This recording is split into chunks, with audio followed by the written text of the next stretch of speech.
Туугандар, ассаламу алейкум. Урматтуу биздин каналдын көрүүчүлөрү, алыстан жакындан көрүп жаткан мекендештер, саламатсыздарбы?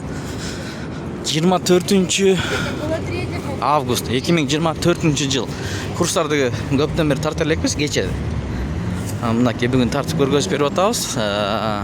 Саат 7:30 болуп калыптыр, туугандар. Доллар бул жерде 85 сом 20 тыйын, евро 94 сом 50 тыйын, рубль 0,923, дирхам 21 сом 70 тыйын. Жетиген доллар 85 сом 20 тыйын, евро 94 сом, рубль 91,5 тыйын. Фунт 104 сом 50 тыйын. Фунт түшүптүр, евро өсүптүр, рубль аябай түшүп кетиптир, туугандар.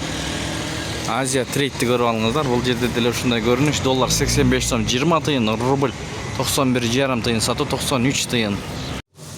Туугандар, биз азыр Бакай банктан акча алдык. Рубль салган экен Россиядан.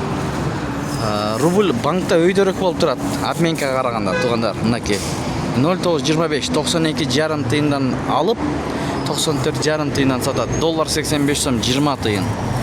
Бакай банк, достор. Ушу менен видеону аяктайбыз. Сак саламатта туруңуздар.